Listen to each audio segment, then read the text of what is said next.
ஒரு பில்டிங்க அந்த மனுஷனால என்ன பண்ண, ஒண்ணு உடைஞ்ச கல் வேணும், இல்லைன்னா இருக்கிற கல்லை உடைக்கணும். உடைக்காம அந்த கட்டடத்தை பினிஷ் பண்ண முடியாது. நான் நம்புறேன் சிஸ்டர், நீங்க இல்லாம அதை பினிஷ் பண்ண முடியாது.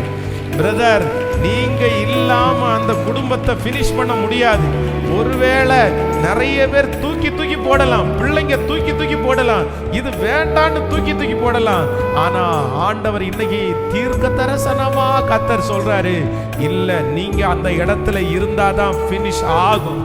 நீங்க அந்த இடத்துல இருக்கணும், நீங்க அந்த இடத்துல தேவை. அவங்க தள்ளுகிறத குறித்து வருத்தப்படாதீங்க, அவங்க அவமதிக்கிறத குறித்து மனசு நொந்து போகாதீங்க, அவங்க உங்களை ஒரு செருப்பு மாதிரி கூட மதிக்காததை நினைச்சு நீங்க உடைஞ்சு போகாதீங்க. கர்த்தர் சொல்லுகிறார், அது ஒரு முள் உனக்கு கொடுக்கப்பட்டிருக்கிறது. நீ பயப்படாதே மகனே, பயப்படாதே மகளே. ஆனால் நீங்க இல்லாம, நீ இல்லாம அந்த இடத்துல ஒண்ணும் பண்ண முடியாது. இந்த சாதாரணமான மனுஷனுடைய பேச்சை கேட்டு உங்க தரிசனத்தை, உங்க ஓட்டத்தை எப்பவும் நிறுத்திடவே